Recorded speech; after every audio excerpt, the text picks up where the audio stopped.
അയൽപക്കത്തെ പ്രണയം അവസാന ഭാഗം. രചന കർണൻ സൂര്യപുത്രൻ. അവതരണം ഷാഹുൽ മറയിൽ. എഡിറ്റിംഗ് ഫൈസൽ സിയാൻ നൂഞ്ഞേരി. പ്രവിയേട്ടൻ ആളുടെ ചുണ്ടുകൾ മന്ത്രിച്ചു. എന്തുപറ്റി ആശേ? അവൻ വേവലാതിയോടെ ചോദിച്ചു. കഴിഞ്ഞ ബുധനാഴ്ച ജോലി കഴിഞ്ഞ് വരുമ്പോൾ സ്കൂട്ടറിൽ നിന്ന് വീണാ പ്രവിയേട്ട. വാ കയറിയിരിക്കെ. പ്രവീൺ വീണത്തേക്ക് കയറി. ആൾക്ക് നടക്കാൻ നല്ല ബുദ്ധിമുട്ടുണ്ടെന്ന് പ്രവീണിന് മനസ്സിലായി.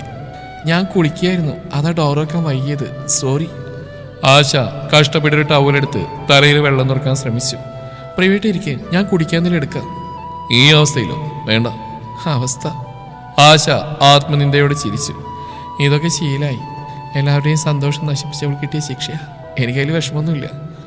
ആൾ പതിയാവൻ്റെ മുമ്പിലിരുന്നു. നമ്മൾ ചെയ്യുന്ന തിരിച്ചിട്ടും ഒറ്റപ്പെടുമ്പോൾ സഹായത്തിന് ആരില്ലാന്ന് അറിയിക്കുമ്പോൾ അമ്മയാനും ഒക്കെ എത്ര വിഷമിച്ചിട്ടുണ്ടാവുമെന്ന് ഇന്ന് എനിക്കറിയാം. ദേ കണ്ടില്ലേ, 3 ദിവസമായി കുളിച്ചിട്ട്. എനിക്കെന്നെ അർപ്പ് തോന്നിട്ടാ ഇന്ന് കുളിച്ച്. പക്ഷെ സ്വന്തം ശരീരം തോർത്താൻ പോലും എനിക്ക് പറ്റുന്നില്ല. ആൾ പൊട്ടിക്കരഞ്ഞു. പ്രവീൺ എഴുന്നേറ്റ് ടവലെടുത്ത് ആളുടെ തല തുടച്ചു. ആശയ്ക്ക് തടയാൻ കഴിഞ്ഞില്ല. കഴുത്തിലെയും കൈകളിലെയും വെള്ളം അവൻ ഒപ്പിയെടുത്തു. ദേഹം തുടക്കാത്തതിനാൽ ധരിച്ച നൈറ്റി 3/4 ഭാഗവും നനഞ്ഞ് കുതിർന്നിട്ടുണ്ട്. നിനക്ക് വേറെ ഡ്രസ്സൊന്നുമില്ലേ? സാറില്ല പ്രവീട്ട. നനഞ്ഞിട്ടുകൊണ്ടിരുന്ന പനി പിടിക്കും, എണീക്ക്. പ്രവീൺ തന്നെ അവളെ പിടിച്ചെഴുന്നേൽപ്പിച്ചു. പിന്നെ റൂമിലേക്ക് നടത്തി. ബെഡിൽ ഒരു ലെഗിൻസും ടോപ്പും അടിവസ്ത്രങ്ങൾ എടുത്ത് വെച്ചിട്ടുണ്ട്. ആശ അവിടെ ഇരുത്തിയ ശേഷം അവൻ വീടിന് വെളിയിലേക്ക് ഇറങ്ങി. മുൻപിലെ റോഡ് മുനിസിപ്പാലിറ്റി സ്റ്റാഫ് ക്ലീൻ ചെയ്യുന്നുണ്ട്. അക്കാ, ആ വിളിക്കുന്നതായിട്ട് ഒരു സ്ത്രീ തലയുയർത്തി നോക്കി. എന്നെ തമ്പി? കൊഞ്ചിങ് വര മുടിയുമാ? ആ ഒരു ചൂല് നിലത്തിട്ട് അവൻ്റെ അരികിലെത്തി. എന്നാച്ച്? തങ്കച്ചിക്ക് ഉടമ്പ് കൂടിയല്ലേ, കുളിച്ച് ഡ്രസ് ചേഞ്ച് பண்ணணும், കൊഞ്ചം ഹെൽപ്പ് பண்ண முடியுமா? അവന്റെ ചോദ്യം കേട്ട് ആ സ്ത്രീ ആശ്ചര്യത്തോടെ അവനെയും തന്നെ കൂടെ ജോലി ചെയ്യുന്നവരെയും നോക്കി. നാനാ? ആമക്ക, ഇങ്ങ ദേവിക്ക് വേറെ ആരുമില്ലേ? അവർ ഗ്ലൗസ് അഴിച്ചു മാറ്റി. പിന്നെ റോഡരികിലെ പൈപ്പിൽ നിന്നും കൈകാലുകൾ കഴുകി അവന്റെ കൂടെ വീടിനുള്ളിലേക്ക് കയറി. ആശ ബെഡിൽ തന്നെ ഇരിക്കുകയാണ്. ആ സ്ത്രീ മുറിക്കുള്ളിൽ കയറി ഡോറടച്ചു. 10 മിനിറ്റ് കഴിഞ്ഞാണ് പുറത്തേക്ക് ഇറങ്ങിയത്. മുടിഞ്ചിരിച്ച് തമ്പി. ரொம்ப താങ്ക്സ് അക്ക. അവൻ പോക്കറ്റിൽ നിന്ന് കാശെടുത്ത് അവർക്ക് നീട്ടി.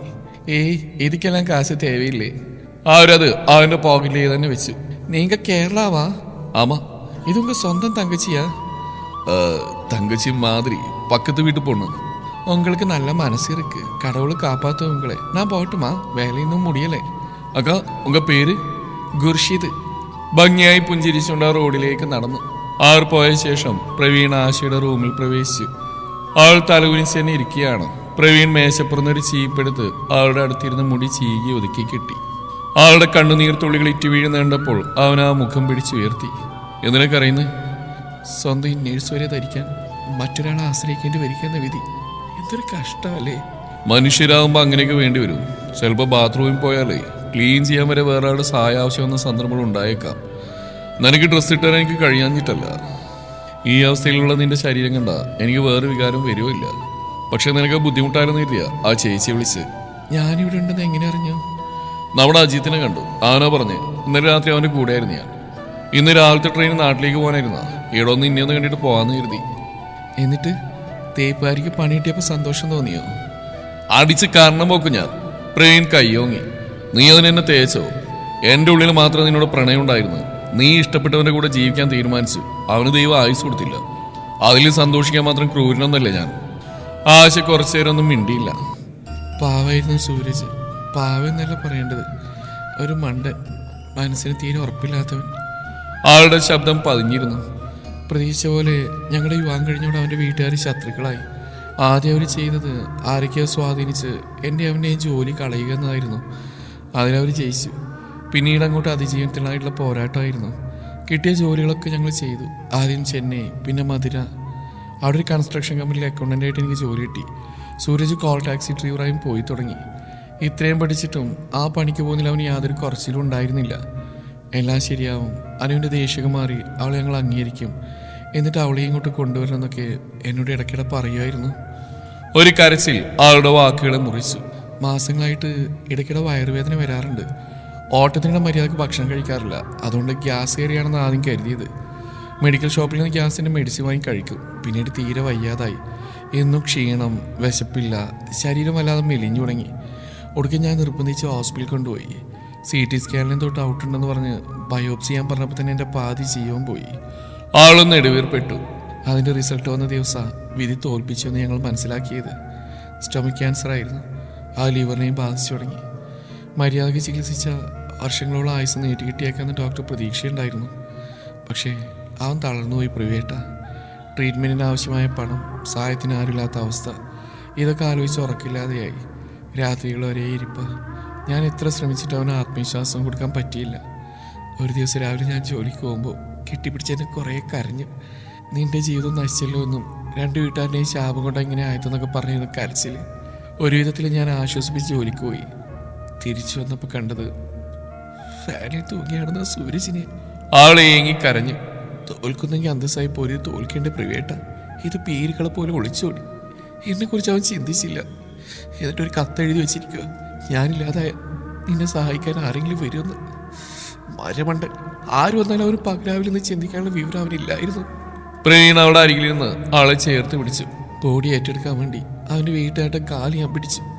അവർക്ക് ഒറ്റ കണ്ടീഷനേ ഉണ്ടായിരുന്നുള്ളൂ, ഞാൻ കൂടെ ചെല്ലരുത്. മധുരയിൽ ഒരു അനാഥനെ പോലെ അവൻ്റെ ശരീരം എരിഞ്ഞടങ്ങാതിരിക്കാൻ എനിക്ക് സമ്മതിക്കേണ്ടി വന്നു. സ്വന്തം അമ്മയുടെയും ഭർത്താവിൻ്റെയും അന്ത്യകർമ്മങ്ങൾ പങ്കെടുക്കാൻ പോലും കഴിയാത്ത ഭാഗ്യം കേട്ടവളായി ഞാൻ. കരച്ചിലിൻ്റെ ശക്തി കൂടി. ആളെ ആശ്വസിപ്പിക്കാൻ പ്രവീണിന്റെ വാക്കുകളൊന്നും ഉണ്ടായിരുന്നില്ല. മധുരയിൽ നിന്ന് ഭ്രാന്തുടിക്കെന്ന് തോന്നിയപ്പോഴാണ് ഒരു ഫ്രണ്ടിന്റെ സഹായത്തോടെ ഇവിടേക്ക് വന്ന് അവൻ തന്നെ ഈ വാടക വീട് സംഘടിപ്പിച്ചു തന്നു. ചെറിയ ജോലിയാണ്, സാലറിയും കുറവ്. എന്നാലും ആയുസ് എത്തുന്നവരെ ഇങ്ങനെയൊക്കെ പോകണമെന്നൊരാഗ്രഹം ഉണ്ടായിരുന്നുള്ളൂ. എനിക്ക് ആത്മഹത്യ ചെയ്യാൻ വരെ പേടിയാണ്. അല്ലെങ്കിൽ സൂരജിൻ്റെ കൂടെ ഞാനും പോയേനെ. അല്ലെങ്കിൽ ആർക്ക് വേണ്ടിയാണ് ഞാൻ ജീവിക്കേണ്ടത്? ചോടുറപ്പിച്ച ശേഷം മതി കുട്ടികളെന്ന് തീരുമാനമെടുത്ത ഞാനാ. അത് തെറ്റായി പോയി. പ്രവീൺ അവളുടെ തോളിൽ പതിയെ തട്ടിക്കൊണ്ടിരുന്നു. പതിപോലെ ജോലി കഴിഞ്ഞ് വരുന്ന വഴിയാണ് ആക്സിഡൻ്റ് ഉണ്ടായത്. ആരൊക്കെയോ ഹോസ്പിറ്റലിൽ എത്തിച്ചു. 2 ദിവസം അവിടെയായിരുന്നു. നേരത്തെ പറഞ്ഞ ഫ്രണ്ടാ സഹായത്തിനുണ്ടായിരുന്നു. പക്ഷേ ബാത്റൂമിൽ കൊണ്ടുപോകുമ്പോഴൊക്കെ അവൻ്റെ കൈ ശരീരത്തിൽ കഴിയുന്നത് ഏതർത്ഥത്തിലാണെന്ന് മനസ്സിലായപ്പോൾ ചങ്ക് തകർന്നു പോയി. പ്രവീൺ വിറങ്ങലിച്ചിരിക്കുകയാണ്. ശരീരത്തിനേക്കാൾ മനസ്സിനായിരുന്നു വേദന. കൈ ഒടിഞ്ഞിടക്കുന്ന എന്നോട് അവൻ പറയുക, കുറേ നാളായിട്ടുള്ള ആഗ്രഹമാണ് സഹകരിക്കണമെന്ന്. പെണ്ണെന്ന സുഖത്തിന് വേണ്ടിയുള്ള ഒരു ഉപകരണം മാത്രമാണ് പ്രവേട്ട? ആ ചോദ്യത്തിന് അവന് ഉത്തരമില്ലായിരുന്നു. ഞാൻ ഡിസ്ചാർജ് ആയിട്ടും അവനിവിടേക്ക് വന്നു. പേടിച്ചിട്ട് വാതിലുറന്നില്ല. അധികം നാൾ എന്നെ ഇവിടെ വാഴിക്കില്ലെന്ന് പറഞ്ഞ് ഭീഷണിപ്പെടുത്തിയിട്ടാണ് പോയത്. അത് വിടേ, എല്ലാവരും ഒരുപോലെ അല്ലല്ലോ. നീ വല്ലതും കഴിച്ചോ? ഇല്ല, ബാത്റൂമിൽ തനിച്ചു പോകാനുള്ള ബുദ്ധിമുട്ട് കാരണം ഭക്ഷണം കഴിക്കുന്നത് കുറവാ. പ്രവീൺ സങ്കടത്തോടെ അവളെ നോക്കി. പിന്നെ എഴുന്നേറ്റ് അടുക്കളയിലേക്ക് ചെന്നു. അവിടെ കാര്യമായിട്ടൊന്നും ഉണ്ടായിരുന്നില്ല. അതോടെ അവൻ പുറത്തിറങ്ങി അടുത്തുള്ള ഹോട്ടലിൽ നിന്ന് ഇഡ്ഡലിയും സാമ്പാറും വാങ്ങി തിരിച്ചെത്തി. ഭക്ഷണപ്പൊതി തുറന്ന് ഇഡ്ഡലി മുറിച്ച് സാമ്പാറിൽ മുക്കി അവിടെ നേരെ നീട്ടി. കഴുകു. വേണ്ട പ്രവിയേട്ട. നിന്നുള്ള സാധാപം കൊണ്ടോ പണ്ടത്തെ പ്രണയവർത്തിട്ടോ അല്ല. യമുനേച്ചിയുടെ എനിക്ക് കടപ്പാടുണ്ട്. അവർ തന്ന ഭക്ഷണം ഞാൻ കുറെ വെട്ടി വിഴുങ്ങിയതാ. അതോടെ ആശ തോൽവി സമ്മതിച്ചു. 4 ഇഡ്ഡലി മുഴുവൻ പ്രവീൺ അവളെ കൊണ്ട് കഴിപ്പിച്ചു. പിന്നെ പ്ലാസ്റ്റിക് കപ്പിൽ വെള്ളം കൊണ്ടുവന്ന് മുഖം കഴുകി കൊടുത്തു. ഈ വീടാരുടെയാ? ഈ ഹോട്ടലിൻ്റെ അപ്പുറം ഒരു ബേക്കറി ഇല്ലേ, അയാളെ ഓണർ. അപ്പോൾ വീട് കൂട്ടി താക്കോൽ അവിടെ കൊടുത്താൽ മതിയല്ലേ? എന്തിനാ പ്രവീട്ട? ആശയ്ക്ക് കാര്യം മനസ്സിലായില്ല. നമ്മൾ നാട്ടിലേക്ക് പോവാ, ഇന്ന്, ഇപ്പോൾ. വേണ്ട. ആള് നിഷേധാർത്ഥത്തിൽ തലയാട്ടി. എനിക്കവിടെ ആരുമില്ല. നിനക്കൂടി അവകാശപ്പെട്ട കൊച്ചു വീട് അവിടെ ഉണ്ട്. നിന്റെ അനിയത്തിയുണ്ട്. അതൊന്നും ശരിയാവില്ല. പ്രവീട്ടം പൊക്കോ. എന്നെ കാണാൻ വന്നതിൽ ഒത്തിരി നന്ദിയുണ്ട്. ഞാൻ എങ്ങനെയെങ്കിലും ഇവിടെ പിടിച്ചെന്നോളാം. എന്നെ കണ്ട കാര്യം ദയവായി ആരോടും പറയണ്ട. നിന്നോട് എൻ്റെ കൂടെ വരുമെന്ന് ഞാൻ അപേക്ഷിച്ചല്ല, കൊണ്ടുപോകുന്ന എൻ്റെ തീരുമാനമാണ്. അത് നിന്നെ കല്യാണം കഴിച്ച് ഭാര്യയാക്കാനൊന്നുമല്ല. ആഗ്രഹമൊക്കെ പ്രവീൺ ഉപയോഗിച്ചിട്ട് വർഷങ്ങളായി. നീ ഇവിടെ നരകിക്കുന്ന കണ്ടിട്ടൊന്നും ചെയ്യാതെ പോയാ യമുനേച്ചിയുടെ ആത്മാവിനോട് ക്ഷമിക്കില്ല. ആ അലമാര തുറന്നൊരു ബാഗ് കണ്ടെടുത്ത് അവളുടെ ഡ്രസ്സുകളും സർട്ടിഫിക്കറ്റുകളും അതിൽ അടുക്കി വെച്ച് പിന്നെ അവളുടെ അരികിൽ ചെന്ന് ആ കണ്ണുനീർ തുടച്ചു. ജീവിതം ഇനിയും ബാക്കിയാണ്. നീ പറഞ്ഞ പോലെ തോൽക്കുന്നുണ്ടെങ്കിൽ പൊരുതി തന്നെ തോൽക്കണം. അതിന് ഞാൻ കൂടെ ഉണ്ടാവും. എന്നെ ഏട്ടനായിട്ടാണ് കണ്ടെന്നല്ലേ പണ്ട് പറഞ്ഞ്? ഏട്ടനാണ് വിളിക്കുന്നതെന്ന് കരുതിയാൽ മതി. എതിർക്കാനുള്ള ശേഷി പോലും ആശയ്ക്കില്ലായിരുന്നു. പ്രവീൺ പുറത്തിറങ്ങിയൊരു ഓട്ടോ വിളിച്ചു കൊണ്ടുവന്ന് ആൾ ഓട്ടോയിലിരുത്തി ബാഗും കൊണ്ടുവച്ചു.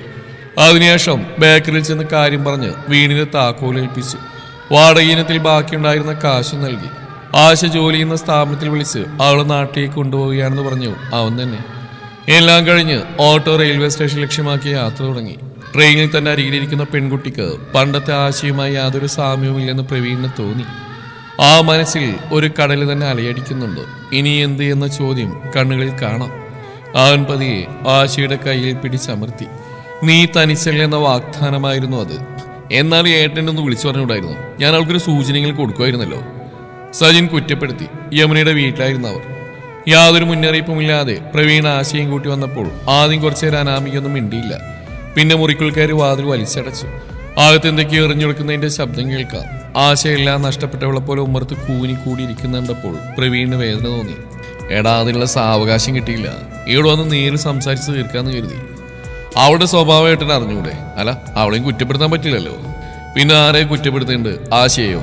എടാ, വഴിയിൽ ഉപേക്ഷിച്ചവരാ. ഇത് പട്ടിയും പൂച്ചയൊന്നുമല്ല, ഒരു പെണ്ണാ. അനു സ്വന്തം നാട്ടിലായിട്ടും തനിച്ച് ജീവിക്കുമ്പോൾ എന്തൊക്കെ അനുഭവിക്കുന്നുണ്ടറിയോ? അപ്പൊ ഇവളുടെ അവസ്ഥയോ? ഏതോ നാട്ടില്, അതും ഭർത്താവില്ലാതെ തനിച്ച്. അതൊന്ന് ചിന്തിച്ചു നോക്ക്. അതോടെ സജിൻ അടങ്ങി. എന്തായാലും ഞാൻ ആ കുരിപ്പിനോടും സംസാരിച്ചോട്ടെ. പ്രവിയേട്ടാന്ന് വിളിച്ച് എന്റെ പിന്നാലെ നടന്നിരുന്ന കുഞ്ഞല്ലേ, അനുസരിക്കാതിരിക്കില്ല. വേണ്ട പ്രവിയേട്ട, ആശ തടഞ്ഞു. ഞാൻ പോയിക്കോളാം. എവിടേക്ക്? മരിച്ചുപോയ നിന്റെ അച്ഛൻ ശ്രീധരന് വേറെ വീണു സ്ഥലം വാങ്ങിച്ചിട്ടുണ്ടോ? പ്രവീൺ ദേഷ്യപ്പെട്ടു.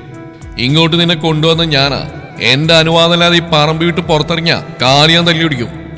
ആൻ മുണ്ട് മടക്കി കുത്തി അകത്തേക്ക് കയറി. സജിൻ പതിയെ ആശയുടെ അടുത്തിരുന്നു. കുറച്ചു നേരം മൗനം. എന്നോട് ദേഷ്യമാണ് സജു? അതെ. ഇത്രയും പ്രശ്നങ്ങളുണ്ടായിട്ട് ഞങ്ങളെ വിളിച്ചൊരു വാക്ക് പറയാൻ തോന്നിയോ? ഓ, ഞങ്ങള് ചേച്ചിയുടെ ആരല്ലേ? അതുകൊണ്ടല്ലടാ, ഒരിക്കലും നിങ്ങളെയൊക്കെ ഒരുപാട് വേദനിപ്പിച്ചവളല്ലേ ഞാൻ. പിന്നെ എങ്ങനെയാടാ? സജിൻ അവളുടെ നേരെ തിരിഞ്ഞിരുന്നു. ഏട്ടൻ ചേച്ചിയെ കെട്ടണമെന്ന് ഞാൻ ആഗ്രഹിച്ചേ. എനിക്ക് ചേച്ചി അത്രയ്ക്ക് ഇഷ്ടമായതുകൊണ്ടാ.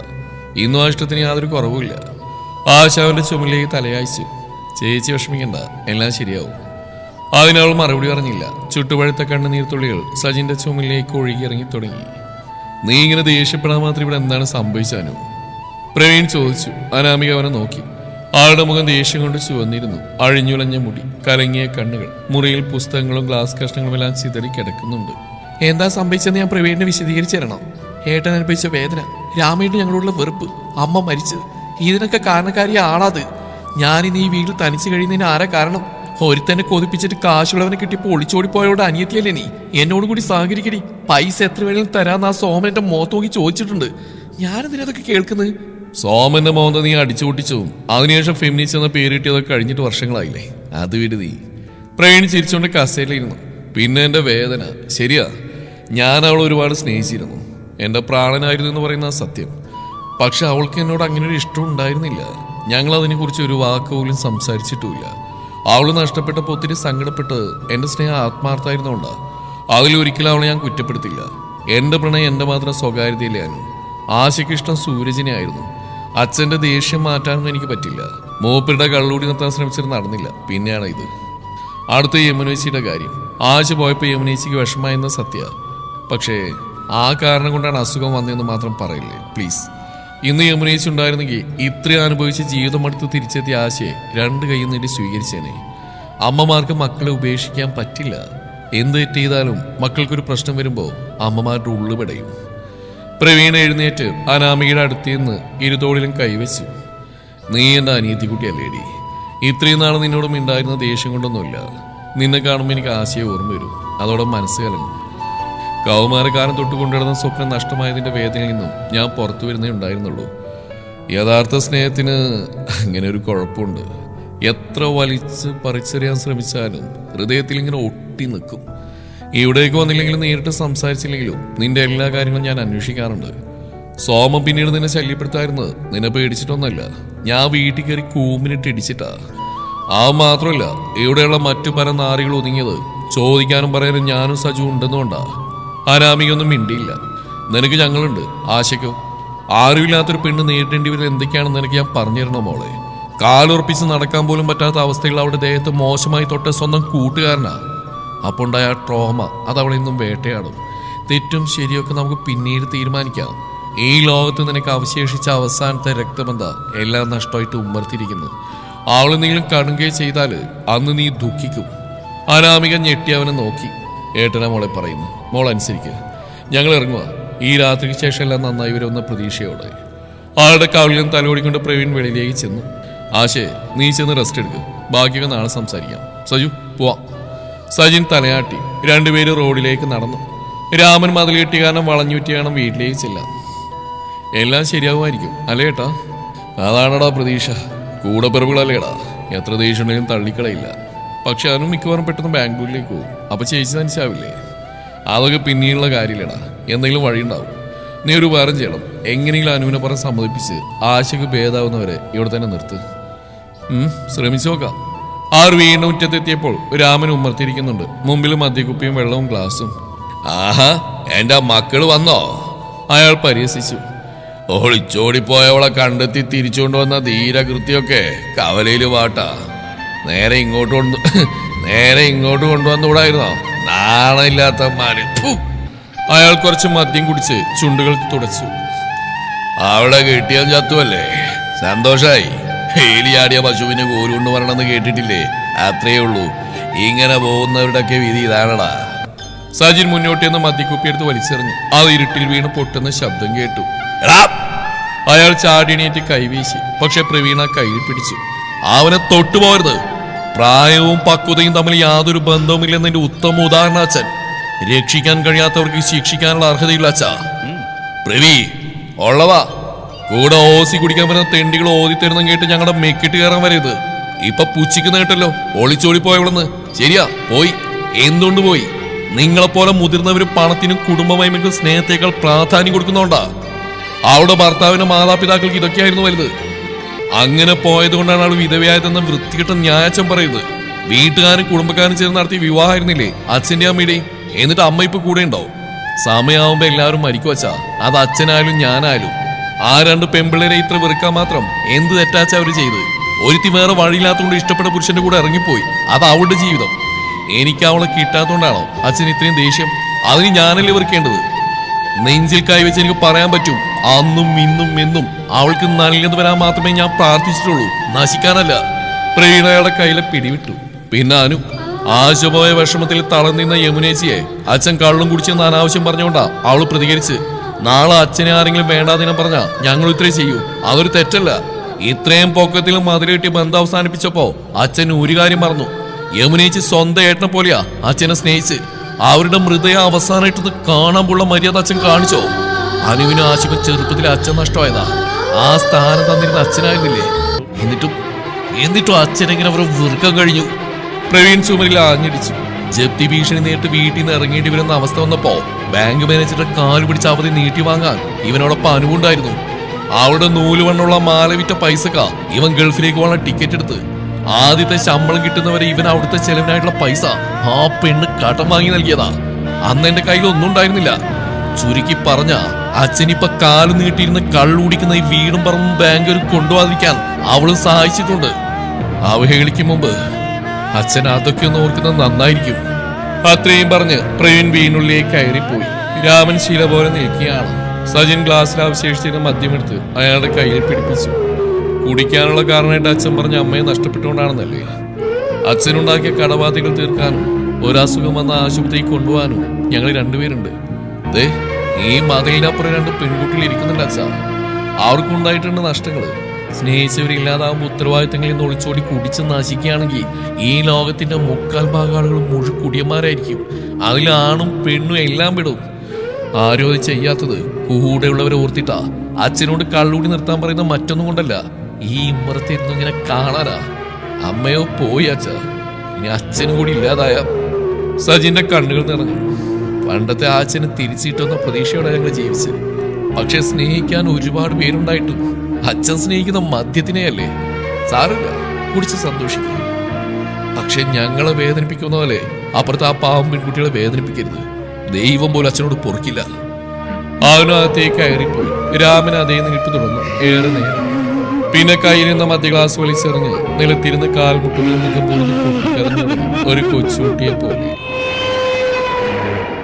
തലക്ക് നല്ല വേദന അനുഭവപ്പെട്ടപ്പോഴാണ് ആശ ഉറക്കമുണർന്ന് ആൾ കൈയെത്തിച്ച് തന്റെ പഴയ മൊബൈൽ എടുത്ത് നോക്കി. സമയം രാവിലെ 7:30 മണി.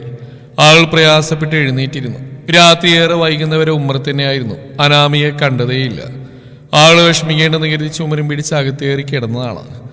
തന്റെ മുറിയിലെ കട്ടിൽ നിറയെ സാധനങ്ങൾ വലിച്ചു വാരി ഇട്ടിരിക്കുന്നതുകൊണ്ട് നിലത്തൊരു ബെഡ്ഷീറ്റ് വിരിച്ചാണ് കിടന്ന്. ഇവിടെ താമസിക്കണോ അതോ എങ്ങോട്ടെങ്കിലും പോകണോ എന്ന ചോദ്യത്തിന് ഉത്തരം ആലോചിച്ച് പുലർച്ചെ വരെ മനസ്സലയുകയായിരുന്നു. പക്ഷെ കിട്ടിയില്ല. അനാമിക മുറിക്കുള്ളിലേക്ക് കടന്നു വന്നു. മുഖം തീരെ പ്രസന്നമല്ല. പ്രിവേട്ടൻ പറഞ്ഞു 10 മണിയാകുമ്പോൾ ഹോസ്പിറ്റലിൽ പോകാൻ വണ്ടി വിടുന്നു. അതിനുമ്പ് റെഡിയാവണം. എനിക്ക് കുഴപ്പമൊന്നുമില്ല അനു. അത് സ്വയം തീരുമാനിച്ചപ്പോഴല്ലോ. ഡോക്ടർ പറയട്ടെ. എന്നും കൂടെ ഇരുന്ന് പരിചരിക്കാതെ എന്നെ കൊണ്ട് പറ്റില്ല. ബാംഗ്ലൂരിൽ ജോലി ശരിയായിട്ടുണ്ട്. ഞാനങ്ങോട്ട് പോകും. വയ്യാത്ത ചേച്ചിയെ തനിച്ചാക്കിയെന്നൊരു പേര് കൂടി കേൾക്കാൻ വയ്യ. അല്ലെങ്കിൽ അംഗീകാരങ്ങൾ നിരവധിയുണ്ടേ. ആൾ അടുത്ത് വന്ന് ആശയെ പിടിച്ചെഴുന്നേൽപ്പിച്ച് ടോയ്ലറ്റിൽ കൊണ്ട് ചെന്നിരുത്തി. ഞാൻ പുറത്തുണ്ട്, കഴിഞ്ഞിട്ട് വിളിക്ക്. ആൾ ഡോറ് ചാരി. കുറച്ചു കഴിഞ്ഞ് ഫ്ലഷ് അടിക്കുന്ന ശബ്ദം കേട്ടപ്പോൾ വീണ്ടും അകത്തിയ ഒരു ബക്കറ്റ് കമഴ്ത്തി വെച്ച് ആശയെ അതിലിരുത്തി. പിന്നെ അവളുടെ വസ്ത്രങ്ങൾ അഴിച്ചു മാറ്റി. അതിനുശേഷം കയ്യിലെ പ്ലാസ്റ്ററിന് മീതെ കവർ കൊണ്ട് കെട്ടി വെള്ളം കയറില്ലെന്ന് ഉറപ്പുവരുത്തി. ഞാൻ കുളിച്ചോളാനു. അനാമിക അത് ഗൗനിക്കാതെ അവളെ കുളിപ്പിച്ചു തുടങ്ങി. ആശ നിസ്സഹായായി ഇരിക്കുകയാണ്.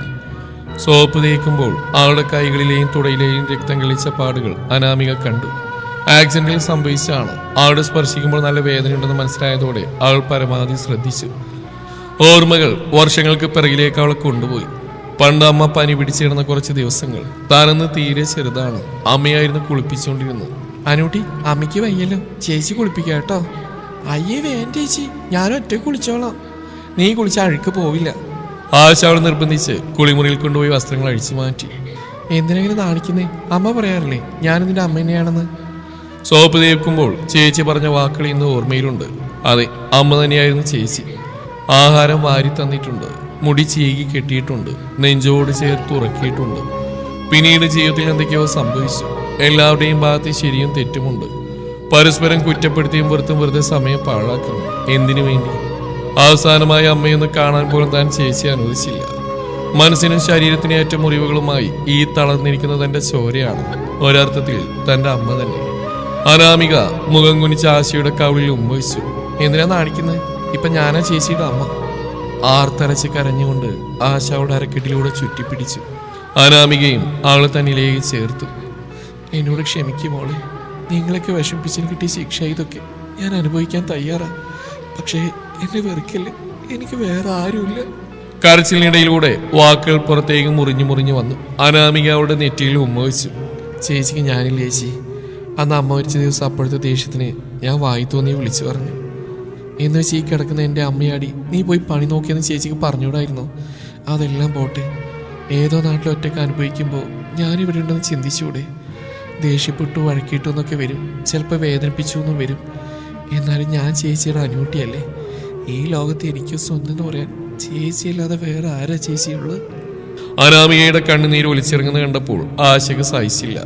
ആളുടെ കരച്ചിലിന് ശക്തി കൂടി. പരസ്പരം പുണർന്നുകൊണ്ട് അവർ കരഞ്ഞു ഒരുപാട് നേരം. ജീവിതം വലിയ പ്രശ്നങ്ങളില്ലാതെ മുന്നോട്ട് നീങ്ങിയായിരുന്നു. ചേച്ചിക്ക് വേണ്ടി അനാമിക തന്റെ ബാംഗ്ലൂർ യാത്ര നീട്ടിവെച്ചു. ആയുർവേദ ഹോസ്പിറ്റലായിരുന്നു ആശയ്ക്ക് പിന്നീടുള്ള ചികിത്സ. അതിന് ഫലമുണ്ടായി. ശരീരത്തിന് മാത്രമല്ല മനസ്സിന് അവൾക്ക് പുത്തനുണർവ് അനുഭവപ്പെട്ടു. സജിനും പ്രവീണും ദിവസം ആ വീട്ടിൽ വന്ന് കുറച്ചു നേരം ചെലവഴിക്കും. എല്ലാവരെയും അമ്പരിപ്പിച്ച് രാമൻ മദ്യപാനം അവസാനിപ്പിച്ചായിരുന്നു. അധികം സംസാരിക്കാറൊന്നുമില്ലെങ്കിലും അച്ഛൻ്റെ ആ മാറ്റം പ്രവീണിനെയും സജിനെയും ഒരുപാട് സന്തോഷിപ്പിച്ചു. സജിൻ തന്റെ ഫാമിന്റെ പണി തുടങ്ങിക്കഴിഞ്ഞിരുന്നു. വീടിനോട് ചേർന്ന സ്ഥലത്ത് കൂടുകൾ പണിത് 10ഓളം ആടുകളെയും കുറെ കോഴികളെയും കൊണ്ടുവന്നു. മേൽനോട്ടക്കാരനായി രാമൻ മുമ്പിൽ തന്നെയുണ്ട്. അലിയോട് പറഞ്ഞു 3-4 പോത്തും കുട്ടികളെ വാങ്ങണം. നല്ല തീറ്റയൊക്കെ നൽകി വളർത്തിയാൽ ലാഭാ. അല്ലാതെ ഈ ആടും കോഴിയും മാത്രം ഉണ്ടായിട്ട് കാര്യമില്ല. മുഖത്ത് നോക്കാതെ ഗൗരവത്തിൽ രാമൻ പറഞ്ഞപ്പോൾ ചിരി കടിച്ചമർത്തി അവൻ സമ്മതം മൂളി. ചിലപ്പോൾ ഫാം കാണാൻ അനാമികയും വരും. രാമൻ അവളോടൊന്നും മിണ്ടാറില്ല. പക്ഷേ പണ്ടത്തെ മുള്ളുവെച്ച വാക്കുകളും പുച്ഛത്തോടെയുള്ള നോട്ടവും അയാളിൽ നിന്നുണ്ടായില്ല. ഒരു ഞായറാഴ്ച വർക്ക്ഷോപ്പ് അവധിയായതുകൊണ്ട് പ്രവീണും ഫാമിലുണ്ടായിരുന്നു. താൽക്കാലികമായി ഉണ്ടാക്കിയ തൊഴുത്തിൽ 5 പോത്തിൻകുട്ടികളെ കെട്ടിയിട്ടുണ്ട്. അറിയാവുന്ന ആരെങ്കിലും കൂട്ടിയിട്ട് പോയി വാങ്ങിയതാണോ? എത്ര തീറ്റ കൊടുത്താലും വളരാത്ത പോത്തുകളുണ്ടെന്ന് കേട്ടിട്ടുണ്ട്. പ്രവീൺ ചോദിച്ചപ്പോൾ രാമൻ ദേഷ്യത്തോടെ അവനെ നോക്കി. എന്നെ പഠിപ്പിക്കാൻ വരില്ലേ? ഇത് മുറ എന്ന് എത്തിപ്പെട്ട പോത്തുകളാ. ഇതുങ്ങൾ ആദ്യം പെട്ടെന്നൊന്നും വളരില്ല. കുറച്ചു മാസം കഴിഞ്ഞിട്ട് നീ വന്ന് കാണ്, അപ്പൊ അറിയാം. അച്ഛന് ഈ പോത്തുകൾ വളർത്തി ശീലമൊന്നുമില്ലല്ലോ. ആര് പറഞ്ഞു? നിന്റെ അനിയനെ വളർത്തിയില്ല ഞാൻ. അയാൾ തോർത്തുകൊണ്ട് വിയർപ്പൊടിച്ച് പ്രവീണിന്റെ അടുത്തിരുന്നു. അവനെവിടെ പോയതാടാ? ആശയ എറണാകുളത്ത് ഒരു കമ്പനിയിൽ നിന്ന് ഇന്റർവ്യൂവിന് വിളിച്ചിട്ടുണ്ട്. അതിന് പോകാൻ വേണ്ടി 1-2 നല്ല ഡ്രസ്സ് എടുക്കാൻ രാവിലെ ഇറങ്ങിയ 3 ആളും. ഇനി മിക്കപ്പോഴും ഇപ്പോൾ വൈകിട്ട് വരുമോ? അയാളൊന്ന് മൂളി. അച്ഛൻ അപ്പുറത്തേക്ക് പോയി അവളോടൊന്ന് സംസാരിച്ചൂടെ? ഇങ്ങോട്ട് വരാൻ പേടിച്ചിട്ടാവും. ഞാനും പലപ്പോഴും ചിന്തിച്ചാടാ. പക്ഷെ എന്തോ പോലെ അതുങ്ങളെ ഞാൻ വാക്കുകൊണ്ട് ഒത്തിരി നോവിച്ചിട്ടുണ്ട്. അതൊക്കെ കഴിഞ്ഞില്ലേ? അച്ഛനിപ്പോ നല്ല കുട്ടിയല്ലേ? പ്രവീൺ ചിരിച്ചു. ഞാനൊന്ന് ചോദിച്ചോട്ടെ പ്രവീ? ചോദിക്ക. നിങ്ങളുടെ തീരുമാനം എന്താ? എന്ത്? അല്ല, അവളൊരിക്കലും വിവാഹം കഴിഞ്ഞതാ. പക്ഷെ ഭർത്താവ് മരിച്ചു. നീയാണെങ്കിൽ അവൾ ഒരുപാട് സ്നേഹിക്കുകയും ചെയ്തിരുന്നു. അന്ന് ഒരുമിക്കാൻ പറ്റിയില്ല. ഇപ്പോഴും വൈകിട്ടില്ലല്ലോ. ഇതാ നിങ്ങൾ തന്തമാരുടെ കുഴപ്പം. പ്രവീൺ അയാളെ നേരെ തിരിഞ്ഞിരുന്നു. ഇതെന്താ സിനിമയോ സീരിയലോ മറ്റോ ആണോ? നായകൻ നായികയെ വൺ സൈഡായിട്ട് പ്രണയിക്കുന്നു, നായികക്ക് മറ്റൊരുത്തിനോട് പ്രണയം. ആ ഒരു കല്യാണം കഴിക്കുന്നു. നായകൻ കുറെ നാൾ വിരഹഗാനം പാടി നടക്കുന്നു. അപ്പോഴാണ് നായികയുടെ ഭർത്താവ് മരിക്കുന്നത്. നായകൻ അവൾ ഒരുപാട് സഹായിച്ചു. ഒടുക്കം അവർ തമ്മിൽ പ്രേമിച്ച് കിട്ടുന്നു. ഇതൊന്നും റിയൽ ലൈഫിൽ സെറ്റാവില്ല അച്ഛാ. ഇന്ന് കൂടെയില്ലെങ്കിലും ആശയുടെ മനസ്സിൽ സൂരജ് തന്നെയാണ് ഭർത്താവ്. അതെനിക്കറിയാം. ആ സ്ഥാനത്ത് വേറൊരാളെ കാണാൻ അവൾക്ക് കഴിയില്ല. അഥവാ എന്തെങ്കിലും അങ്ങനെ കഴിഞ്ഞാൽ പറ്റിയ ഒരാൾ അവൾ തന്നെ തിരഞ്ഞെടുത്തോളൂ. അതൊരിക്കലും ഞാനായിരിക്കില്ല, ആവുകയും വേണ്ട. അപ്പൊ ജീവിതകാലം മുഴുവൻ നീ തനിച്ചൊഴിയാനാണോ പാവം? ആര് പറഞ്ഞു? അച്ഛന്റെ രണ്ടാമത്തെ മോനും അപ്പുറത്തെ കാന്താരിയും എനിക്ക് വേണ്ടി ഊർജിതമായ പെണ്ണന്വേഷണത്തിലാ. നോക്കട്ടെ. പ്രവീൺ അച്ഛനെ ചേർത്ത് പിടിച്ചു. എല്ലാ പ്രണയബന്ധവും വിവാഹത്തിൽ അവസാനിക്കില്ല അച്ഛ. മിക്കതും പിരിയേണ്ടി വരും. എനിക്ക് ആ വേദനയിൽ നിന്ന് പുറത്തെടുക്കാൻ ഒരുപാട് വർഷങ്ങൾ വേണ്ടി വന്നു, അത്രയേ ഉള്ളൂ. ഇപ്പം അതിന് കഴിഞ്ഞ മറ്റൊന്നും കൊണ്ടല്ല. ഞാനൊരിക്കൽ പ്രണയിച്ച പെണ്ണിന് ജീവിതത്തിൽ ഒരു തവണയെങ്കിലും താങ്ങായി നിൽക്കാനുള്ള ഭാഗ്യം കിട്ടി. അതുമാത്രം മതി. ഇനി അവൾ പറക്കട്ടെ അച്ഛ. നീ പറയുന്നത് മുഴുവനായിട്ടൊന്നും എനിക്ക് മനസ്സിലായില്ല. പക്ഷെ ഒന്ന് മാത്രം അറിയാം, എൻ്റെ 2 മക്കളും നന്മയുള്ളവരാ. മനസ്സിലാവാത്തത് പ്രായത്തിന്റെ പ്രശ്നമാണ്. പിന്നെ നന്മയുടെ കാര്യം അത് അമ്മയിൽ നിന്ന് കിട്ടിയതാ. അച്ഛൻ വെറും കള്ളുകൂടിയാൻ. രാമൻ പൊട്ടിച്ചിരിച്ചുകൊണ്ട് എഴുന്നേറ്റു. വാടാ, ഇന്ന് ബിരിയാണി കഴിക്കാനൊരു പൂതി. അതിനെന്താ പോലെ. രണ്ടാളും പുറത്തിറങ്ങി ഫാമിന്റെ ഗേറ്റ് പൂട്ടി. നാളുകൾക്ക് ശേഷം എറണാകുളത്തേക്ക് ജോലിക്കായുള്ള യാത്രയ്ക്കൊരുങ്ങിയാണ് ആശ. ഓരോ സാധനങ്ങളായി ബാഗിൽ അടുക്കി വെച്ചുകൊണ്ട് പ്രവീൺ കൂടെയുണ്ട്. അപ്രതീക്ഷിതമായി രാമൻ അവിടെ കയറി വന്നപ്പോൾ ആശ ശരിക്കും അമ്പരന്നു. അയാളുടെ കയ്യിൽ 3-4 ബോട്ടിലുകൾ ഉണ്ടായിരുന്നു. കുറച്ച് അച്ചാറാ കുടുംബശ്രീന്ന് വാങ്ങിയത്. ഇവള് ഗൾഫിലേക്കൊന്നല്ല, 2 ജില്ലകൾക്ക് അപ്പുറത്തേക്കാ പോകുന്നേ. ഇതൊക്കെ അവിടെയും കിട്ടില്ലേ? സാരല്ല, നീ ഇതെടുത്തു വെക്ക്. പ്രവീൺ ബോട്ടുകൾ ബാഗിൽ വെച്ചു. എത്ര മണിക്കാടാ ട്രെയിന്? 12:30. രാമൻ വാച്ചിൽ നോക്കി. ആ, വൈകണ്ട, ഇറങ്ങിക്കോ. ആശ പതിയെ അയാളുടെ അടുത്തെത്തി കുനിഞ്ഞ് കാലിൽ തൊട്ടു. എന്താ മോളെ ഇത്? രാമൻ അവളെ പിടിച്ചെഴുന്നേൽപ്പിച്ചു. ചെയ്ത തെറ്റൊക്കെ പുറത്ത് അനുഗ്രഹിക്കണം. അയാൾ അവളെ മാറോട് ചേർത്ത് ശിരസിൽ ഉമ്മവച്ചു. മാപ്പ് പറയേണ്ടത് ഞാനാ മോളെ. നിങ്ങളുടെ അത്ര പോലും പക്വത ഞാൻ കാണിച്ചില്ല. യമുന മരിച്ചിട്ട് പോലും ഇങ്ങോട്ട് വരാത്തത്ര പാപിയാ ഞാൻ. മനസ്സ് നിറയെ വാശിയായിരുന്നു. ഇന്നതിൽ ഓരോ നിമിഷവും പശ്ചാത്തപിക്കുന്നുണ്ട് ഞാൻ. നിങ്ങളുടെ മുമ്പിൽ തോൽക്കാനുള്ള അർഹതയില്ലെന്ന് തോന്നിയിട്ടാ ഇത്രയും ദിവസം വരാഞ്ഞത്. അങ്ങനെയൊന്നും പറയില്ല രാമേട്ട. എന്നെ ഒരുപാട് ഇഷ്ടമായതുകൊണ്ടല്ലേ പ്രവീണിന്റെ ഭാര്യയായിട്ട് ഞാൻ ആ വീട്ടിൽ വന്നെന്ന് നിങ്ങളെല്ലാവരും ആഗ്രഹിച്ച്. അത് നടക്കാതായപ്പോൾ സ്വാഭാവികമായിട്ടും വിഷമമുണ്ടായി. പിന്നീട് അത് ദേഷ്യം എനിക്ക് മനസ്സിലാവുന്നുണ്ട്. രാമൻ അവരുടെ മുടിയിൽ അരുമയായി തള്ളി. എല്ലായ്പ്പോഴും പ്രായമായവർ പറയുന്നു ചെയ്യുന്നെല്ലാം ശരിയാവണമെന്നില്ല. എന്നെ തിരുത്തിയത് ഇവനും സജുവാ. ഇനിയുള്ള കാലം 4 ആൾക്കും നല്ലൊരു അച്ഛനായിട്ട് ഞാൻ ഉണ്ടാവും. അടർന്നു വീഴാൻ വെമ്പി അവളുടെ കണ്ണുനീർ തുള്ളികൾ അയാൾ തുടച്ചു കളഞ്ഞു. ഒന്നും ആലോചിച്ച് മനസ്സ് വിഷമിപ്പിക്കരുത്. ദിവസവും ഫോൺ ചെയ്യണം. അതുപോലെ ലീവ് കിട്ടുമ്പോൾ ഇങ്ങോട്ട് വരണം. തനിച്ചാണെന്ന ചിന്തയെ പാടില്ല. സമയത്ത് ഭക്ഷണം കഴിക്കണം. ആൾ സന്തോഷത്തോടെ തലകുലുക്കി. ഈ ഓവർ ആക്ടിംഗ് ഒന്ന് നിർത്തുവോ? നേരം വൈകി. പ്രവീൺ ബാഗുമെടുത്ത് പുറത്തേക്ക് ഇറങ്ങി. ആശയെ ചേർത്ത് പിടിച്ചുകൊണ്ട് രാമനും. മറ്റേ 2 എണ്ണവും നേരത്തെ പോയോടാ? അവൾക്ക് ചേച്ചി യാത്ര പോകുന്ന കാണാൻ വയ്യാത്രേ. അന്നേ ദിവസം തന്നെയാണ് അനാമിക ബാംഗ്ലൂരിലേക്ക് പോകാൻ തീരുമാനിച്ചത്. KSRTC സ്റ്റാൻഡിലേക്ക് സജിൻ അവളെയും കൊണ്ട് പോയതാണ്. ഇപ്പോഴും മനസ്സിലാവാത്ത കാര്യം, ഇത്രയും സ്നേഹിക്കുന്ന നിങ്ങളൊക്കെ ഇതിനാ പിരിഞ്ഞെന്ന. ഓരോ കട്ടൻ ചായയും കുടിച്ച് 10 മിനിറ്റ് സംസാരിച്ചാൽ തീരുമായിരുന്നല്ലോ. നീ കളിയാക്കണ്ട, ഇങ്ങനെയൊക്കെ നടക്കാൻ വിധിയുണ്ടാവും. പ്രവീണിന്റെ ഫ്രണ്ട് രാജേഷ് തന്റെ ടാക്സിയുമായി വീണ്ടും പ്രതി ഹോണടിച്ചു. ആശ ചുമരിലെ യമുനയുടെ ഫോട്ടോ നോക്കി തൊഴുത് പ്രാർത്ഥിച്ച ശേഷം വീട് പൂട്ടി താക്കോൽ രാമനെ ഏൽപ്പിച്ച് കാറിൽ കയറി. കാർ ഇടുക്കിയിൽ വെച്ച് പ്രവീണും കയറി. പോയോരാ രാമേട്ട? അയാൾ അവിടെ തലയിൽ കൈവച്ചു. നിന്നോട് സംസാരിക്കാൻ പറ്റി, പക്ഷെ അനുമോള് അവളോടൊന്നും മിണ്ടാൻ പറ്റിയില്ലല്ലോ. അതോർത്ത് അച്ഛൻ വിഷമിക്കണ്ട. പ്രവീൺ ചിരിച്ചു. അത് നിങ്ങളുടെ കാര്യത്തിൽ യാതൊരു ഉറപ്പുമില്ല. മിക്കവാറും ഇന്നുപോലെ നടക്കും. അതെന്താടാ? കാതിരിക്ക, ഞങ്ങൾ പോട്ടെ. ടാക്സി മുന്നോട്ട് നീങ്ങി. അത് കണ്ണിൽ നിന്നും മറയുന്നവരെ രാമൻ നോക്കി നിന്നു. ഈശ്വര, എന്റെ കുഞ്ഞുങ്ങൾക്ക് നല്ലത് മാത്രം വരുത്തണേ. KSRTC ബസ് സ്റ്റാൻഡിലെ കസേരകളിൽ ഇരിക്കുകയാണ് സജിനും അനാമികയും. ആൾക്ക് പോകാനുള്ള സെമി സ്ലീപ്പർ ബസ് തൊട്ട് മുമ്പിൽ തന്നെയുണ്ട്. ജീവനക്കാർ ഭക്ഷണം കഴിക്കാൻ പോയിരിക്കുകയാണ്. ഇനി ഞാനില്ലാന്ന് വെച്ച് അലമ്പ് കാണിച്ച് നടക്കരുത് കേട്ടോ. ഫാം തുടങ്ങാൻ കാണിച്ച ഉത്സാഹം മുന്നോട്ടുണ്ടാവണം. അതിന് അവിടുത്തെ കാര്യങ്ങൾ നോക്കുന്ന അച്ഛനാടി. ഞാൻ വെറുതെ ജോലിക്കാരൻ മാത്രമാ. എന്തായി പുതിയ കോഴിക്കുഞ്ഞുങ്ങളെ കൊണ്ടുവരുന്നത്? മിക്കവാറും മറ്റന്നാൾ കിട്ടും. ഒരു പിക്കപ്പ് വാൻ വാങ്ങാൻ ശ്രമിക്കണം. തീറ്റ കൊണ്ടുവരാനും ഓർഡർ എത്തിക്കാനെല്ലാം വാടകയ്ക്ക് വണ്ടി വിളിക്കുന്ന നഷ്ടമാണ്. ആടി ശ്രമിക്കുന്നുണ്ട്. പിന്നെ ശ്രുതിയുടെ കാര്യം, അവളുടെ പേരൻസ് മിക്കവാറും നിങ്ങളുടെ വീട് കാണാൻ വരും. അതെ, മുൻകൂട്ടി പറയണേ, വീടും പറമ്പൊക്കെ വൃത്തിയാക്കാനാ. അനാമികയുടെ ഫ്രണ്ട് ശ്രുതിയോട് അവൾ എല്ലാ കാര്യങ്ങളും പങ്കുവെക്കാറുണ്ട്. കൂട്ടത്തിൽ പ്രവീണിന്റെ തുറന്നു പറയാത്ത പ്രണയത്തെക്കുറിച്ചും. എല്ലാം കേട്ട ശേഷം ശ്രുതിക്ക് പ്രവീണിനോട് എന്തോ ഒരു താല്പര്യമുള്ള പോലെ അനാമികയ്ക്ക് തോന്നി. അവളത് വളർത്തിയെടുക്കാൻ കുറെ പരിശ്രമിക്കുകയും ചെയ്തു. ഒടുവിൽ പ്രവീണിന്റെ ഭാര്യ സമ്മതമാണെന്ന് ശ്രുതി അവൾ അറിയിച്ചു. ആദ്യമൊന്നും പ്രവീൺ സമ്മതിച്ചില്ല. പിന്നെ ശ്രുതി ബാംഗ്ലൂരിൽ ലീവിന് വന്നപ്പോൾ രണ്ടുപേരും നേരിൽ കണ്ട് കുറെ സംസാരിച്ചു.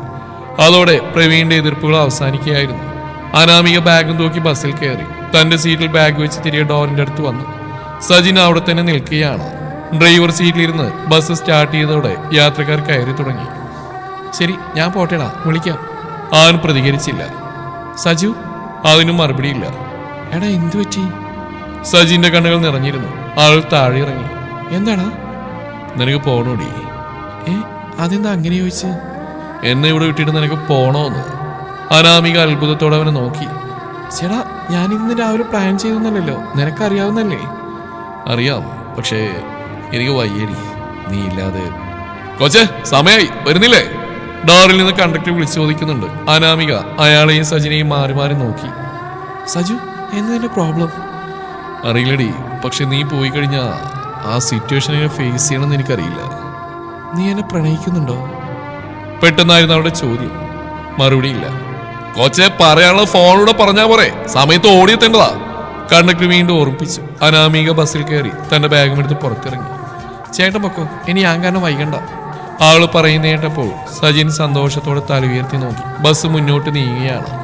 സത്യമായിട്ട് നീ പോകുന്നില്ലേ? എടാ അമ്മായി, ഇത് ബസ് സ്റ്റാൻഡിൽ പോയി, അല്ലെങ്കിൽ നിന്റെ പല്ല് നിലത്തി കിടന്നേനെ. നീയും പ്രവീണിന്റെ ചരിത്രം ആവർത്തിക്കുകയാണോ? ഇത്ര നാൾ നിന്റെ വായിൽ കുരുവായിരുന്നോടാ? ആളുകൾ ശ്രദ്ധിക്കുന്നുണ്ടപ്പോൾ സജിൻ അവളെ പിടിച്ചൊളിച്ച് കസേരയിൽ കൊണ്ടിരുത്തി. പിന്നെ ബാഗ് അവളുടെ അടുത്ത് വെച്ചു. ആരും നീ വേണമെങ്കിൽ തല്ലിക്കോ, പക്ഷെ ആദ്യം പറയാനുള്ള കേൾക്ക്. പണ. ആൾ കൈകൾ മാറിക്കെട്ടിയിരുന്നു. എടീ, എനിക്ക് നിന്നോട് തോന്നുന്ന പ്രണയം തന്നെയാണോന്ന് എനിക്കിപ്പോഴും അറിയില്ല. കുട്ടിക്കാലം മുതൽ നീ എൻ്റെ നിഴൽ പോലെ കൂടെയുണ്ട്. നമ്മളാകെ പിരിഞ്ഞിരുന്ന് ഞാൻ ഗൾഫിൽ പോയ കുറച്ച് വർഷങ്ങളാണ്. അന്ന് ഞാൻ അനുഭവിച്ച ആ വീർപ്പുമുട്ടൽ ഇനിയും സഹിക്കാൻ പറ്റില്ലടി. ബാംഗ്ലൂർക്ക് നിന്നെ വിടാൻ തീരെ താല്പര്യം ഉണ്ടായിരുന്നില്ല. പക്ഷെ എന്ത് കാരണം പറയും, അതാ കൂടെ നിന്ന്. എന്നാൽ നീ പോവുകയാണെന്ന് ഓർത്ത് 3 ദിവസമായി ഞാൻ രാത്രി ഉറങ്ങിയിട്ട് വച്ചേ. അവൾ സജിന്റെ വാക്കുകൾ ശ്രദ്ധിച്ചിരിക്കുകയാണ്. എൻ്റെ A to Z കാര്യങ്ങൾ ഏട്ടനേക്കാൾ കൂടുതൽ അറിയാമെന്ന് എനിക്കാണ്. ബാംഗ്ലൂരിലെ ഫാസ്റ്റ് ലൈഫും പുതിയ ഫ്രണ്ട്സും ജോലിയും പഠനമൊക്കെ ആകുമ്പോൾ നിനക്കെന്നെ മിസ് ചെയ്യില്ലായിരിക്കും. പക്ഷെ അതിന് ഓരോ നിമിഷവും ഞാനിവിടെ കിടന്ന് ഒഴുകും. എന്നെ കൊണ്ട് പറ്റില്ലടി, ഒന്ന് മനസ്സിലാക്കുക. ഞാൻ നിന്റെ ആരാ? അങ്ങനെ ചോദിച്ചാ സഹോദരികളുടെ സ്നേഹമാണെന്ന് എനിക്ക് തോന്നുന്നേ. ഏയ്, ഒരിക്കലും അല്ല. ജസ്റ്റ് ഫ്രണ്ട് മാത്രമാണോ? അതൊക്കെ മേലെ. ഇതന്നെയാണ് പന്ന പുന്നാലെ പൂങ്കുലേ ഈ പ്രേമം പ്രണയം എന്നൊക്കെ പറയുന്നത്. നീ ഇങ്ങനെ വളഞ്ഞു പിടിച്ച് മൂക്ക് പിടിക്കുന്ന എന്തിനാണെന്നാ മനസ്സിലാവാത്തത്? സജിൻ എളിപ്പ്യനായി ചിരിച്ചു. പിന്നെ അവളുടെ കണ്ണുകളിലേക്ക് നോക്കി. നിനക്കിതുപോലെ എന്തെങ്കിലും എന്നോട് തോന്നിയിട്ടുണ്ടോ? വയസ്സറിയിച്ച കാലത്തേനെ തോന്നിയിട്ടുള്ള ഇന്ന് എന്നോട് പലപ്പോഴും ചോദിച്ചിട്ടുണ്ട്. അപ്പോഴേക്കും നീ നിഷേധിച്ചു. പിന്നെ ആലോചിച്ചപ്പോൾ എന്നെ ഒരു ബെസ്റ്റ് ഫ്രണ്ടായിട്ട് മാത്രമേ കാണുന്ന നിന്നെ പ്രേമിക്കാൻ തെറ്റാണെന്ന് തോന്നലൊന്നും. അതോടെ അത് വിട്ടു. അന്നൊന്നും എനിക്കും ഈ ചിന്തയിലായിരുന്നു. നീ ദൂരേക്ക് പോകുന്ന അറിഞ്ഞപ്പോഴാ ഇങ്ങനെയൊക്കെ. ആശിച്ചെ പോലെ ഞാനും വേറെ ഏതെങ്കിലും ഇതിനെ സ്നേഹിക്കണമായിരുന്നു. നിനക്ക് നിന്റെ ഏട്ടൻ്റെ ഉള്ളിൽ ഇഷ്ടം വാതുറന്ന് പറയാനറിയില്ല അല്ലേ? അപ്പോ നമ്മൾ തമ്മിൽ പ്രണയത്തിലാണോ? എന്നെ കൊണ്ട് തെറി വിളിപ്പിക്കലേ സജു. ഈശ്വര, എൻ്റെ ജോലി, കോഴ്സ്, ബാംഗ്ലൂരിലെ ബസ് ടിക്കറ്റ് ബുക്ക് ചെയ്ത കാശ് എല്ലാം ഈ കാലമാണ് കാരണം പോയല്ലോ. ആൾ തലയിലടിച്ചു. അതൊക്കെ നമുക്ക് ഇനിയും കിട്ടും. ആദ്യം പറഞ്ഞുറപ്പിക്കണ്ടേ? ഇനി എന്ത് ഉറപ്പിക്കാനുള്ള തെണ്ടി? മരിക്ക് എത്രയും പെട്ടെന്ന് തന്നെ കെട്ടിക്കണോ? ആൾ എഴുന്നേറ്റ് കൂടെ സജിനും. എൻ്റെ ബാഗ് എടുക്കുന്നതിനോട് പ്രത്യേകം പറയണോ? അവൻ ബാഗ് തൂക്കി പാർക്കിങ്ങിലേക്ക് നടന്നു. ബൈക്കിൽ നാട്ടിലേക്കുള്ള യാത്രയിൽ രണ്ടാളൊന്നും സംസാരിച്ചില്ല. പക്ഷേ രണ്ട് മനസ്സിൽ ഒരേ ചിന്തയായിരുന്നു കടന്നുപോയിക്കൊണ്ടിരുന്നത്. അമ്പലത്തിലെ പൂജാരി ജാതകം നോക്കി പറഞ്ഞ വാക്കുകൾ, ഉള്ളിൽ ഒളിച്ചു വെച്ച ആഗ്രഹത്തെക്കുറിച്ച്, അതുണ്ടാക്കുന്ന മനസ്സമാധാനക്കേടിനെക്കുറിച്ച്. രണ്ടുപേരുടെ ഉള്ളിലും പ്രണയം ഉണ്ടായിരുന്നു. പക്ഷേ മറ്റേയാളുടെ മനസ്സിൽ അങ്ങനെ ഇല്ലെങ്കിൽ സൗഹൃദം നഷ്ടമാവുമോ എന്ന പേടി കാരണം ഒതുക്കി വെച്ചു. എങ്കിലും വൈകും മുമ്പ് തുറന്നു പറയാനൊരു സാഹചര്യം കിട്ടി. താൻ പോവുകയാണെന്ന തിരിച്ചറിവിൽ നിറകണ്ണുകളുമായി നിൽക്കുന്ന സജിന്റെ രൂപമോർത്തപ്പോൾ അനാമികയുടെ ഹൃദയം തരളിതമായി. അവൾ അവന്റെ മുതലിൽ ചുണ്ടുകൾ അമർത്തി. വീട്ടുമുറ്റത്ത് നിൽക്കുകയായിരുന്ന രാമൻ. അപ്പോഴാണ് സജിന്റെ ബൈക്ക് കയറി വന്നത്. ബാഗും തൂക്കിക്കൊണ്ട് അനാമിക താഴെ ഇറങ്ങി. ഞാനിനി ഇവിടെയാ താമസിക്കുന്നേ. മുഖം വീർപ്പിച്ച് അയാളെ നോക്കിക്കൊണ്ട് അത്രയും പറഞ്ഞ ശേഷം അവൾ വീടിനകത്തേക്ക് കയറിപ്പോയി. ചുമ്മാതാശ, വല്ലതും കഴിച്ചിട്ട് അപ്പുറത്തേക്ക് പോകും. കല്യാണത്തിന് മുമ്പ് ഒരുമിച്ച് താമസിക്കുന്നത് മോശമല്ലേ? സജിൻ ബൈക്ക് സ്റ്റാൻഡിട്ട് ഇറങ്ങി. അയ്യടാ, മോശമല്ലേ ഈ പൊന്നുമോനെ അവളെ ഇന്ന് തന്നെ കൂടെ പൊറപ്പിച്ചാനേ അല്ലേ? പൂതി മനസ്സിലിരിക്കുകയുള്ളൂ. ആദ്യം നിന്റെ ഏട്ടൻ, അതിനുശേഷം നിങ്ങളുടെ. ആ കുട്ടിയുടെ അച്ഛൻ വിളിച്ചിരുന്നു. മിക്കവാറും മറ്റന്നാ വരും. പക്ഷേ കല്യാണം കുറച്ച് മാസം ശേഷം നടത്താന്നാ പറഞ്ഞ്. ആശുമോളിൽ നിന്ന് ഇങ്ങോട്ട് പോയതല്ലേ ഉള്ളൂ. അവളുടെ ജോലിയൊക്കെ ഒന്ന് റെഡി ആവട്ടെ. ഈ 2 കല്യാണത്തിന് അവൾ മുന്നിൽ വേണമല്ലോ. എന്തായാലും വേണം. അപ്പോ അതുവരെ മോൻ ആ കാന്താരിയെ പ്രേമിച്ചാണക്ക്. ഇത്രയും കാലം ഫ്രണ്ട്സ് ആയിരുന്നില്ലേ? ഇനി കാമുകയും കാമുകനായ എങ്ങനെയെന്നൊന്ന് അനുഭവിച്ചു നോക്ക്. അച്ഛനിത് പ്രതീക്ഷിച്ചിരുന്നോ? പിന്നില്ലാതെ ഇങ്ങനെയൊക്കെ സംഭവിക്കുമെന്ന് എനിക്ക് ഉറപ്പുണ്ടായിരുന്നു. സജു, ഞാൻ മുട്ട ഓംലെറ്റ് ഉണ്ടാക്കുന്നുണ്ട്, നിനക്ക് വേണോ? അടുക്കളയിൽ നിന്ന് അനാമയെ വിളിച്ചു ചോദിച്ചു. എല്ലടാ, നിന്റെ ഫെമിനിജി വിളിക്കുന്നു. അച്ഛന് വേണോ? വേണ്ട, പ്രേമ മേസിരി പണിക്കാർ വിടാന്ന് പറഞ്ഞിരുന്നു. അവരെ കാത്തുക്കുക. ഇനിയും അതിന്റെ ആവശ്യമില്ലല്ലോ. ഈ കല്യാണം കൊണ്ട് പോത്തിന് നല്ലൊരു തൊഴുത്ത് പണിയാം. സജു, നീ വരുന്നുണ്ടോ? വീണ്ടും അനാമിയുടെ ചോദ്യം. സജിന്റെ ആമന്റെ കവളയിൽ ഉമ്മ കൊടുത്ത് അകത്തേക്ക് ഓടി. അയാൾ പുഞ്ചിരിയോടെ നിറഞ്ഞ മനസ്സോടെ അവനെ നോക്കി നിന്നു. വാശിയുടെയും വെറുപ്പിന്റെയും മതിലുകൾ തകർത്ത് സ്നേഹം ഇന്നും നിലനിൽക്കട്ടെ. ഈ കഥയോട് അവസാനിക്കുന്നു. നിങ്ങളുടെ അഭിപ്രായങ്ങൾ കമന്റുകളായി രേഖപ്പെടുത്തുക. Thank you.